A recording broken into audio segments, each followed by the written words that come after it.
அனைவருக்கும் வணக்கம். நான் எப்படி விடுதலை சிறுத்தையாய் மாறினேன் என்கிற கதையை கேளுங்கள்.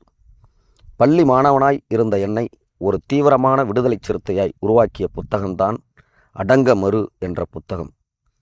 நான் 10ஆம் வகுப்பு படிக்கின்ற போது கோடை விடுமுறையில் ஓவியர் வீரகுமார் என்ற தோழரின் மூலமாக இந்த புத்தகம் என் கையில் கிடைத்தது. ஏதோ விளையாட்டாய் படிக்க ஆரம்பித்தேன். என்னை விடுதலை சிறுத்தையாய் மாற்றி போட்டது இந்த புத்தகத்தின் எழுத்துக்கள். அடங்கமறு புத்தகம் குறித்து தோழர் தெய்வநேசன் அவர்களோடு விவாதித்தேன். மேலும் தொடர்ந்து 3 முறை இந்த புத்தகத்தை ஊன்றி படித்தேன். இந்த உலகில் நமக்கான விடுதலை என்பது எழுச்சி தமிழர் டாக்டர் தொல் திருமாவளவன் அவர்கள் வழியில்தான் என்ற தீர்க்கமான ஒரு முடிவு கிடைத்தது.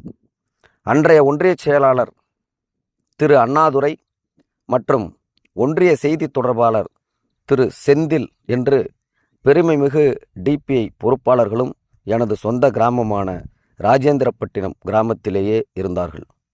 அவர்களை தினம்தோறும் போலீஸ் தேடிக்கொண்டு வருவார்கள். தினமும் ஒரு போராட்டக் களத்தில் அவர்களும் நின்று கொண்டே இருப்பார்கள்.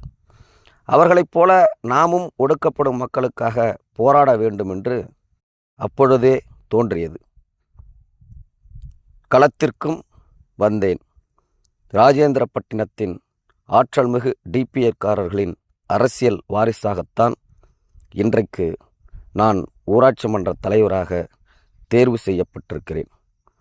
நமது சிறுத்தைகள் நமது முகாம்களை மீட்டுருவாக்கம் செய்து சேரிகளை கைப்பற்றினால் தமிழ்நாட்டின் தலையெழுத்தை நிச்சயமாக மாற்றி எழுதலாம். இப்படித்தான் இன்றைக்கு ஒவ்வொரு விடுதலை சிறுத்தையும் தான் விடுதலை சிறுத்தையாய் ஊன்றி கருத்தாழத்தோடு கருத்தியலோடு பயணிப்பதற்கு அவர்களின் பின்னால் நிச்சயமாக ஒரு உண்மையான உருக்கமான காரணம் இருக்கும். நன்றி, வணக்கம்.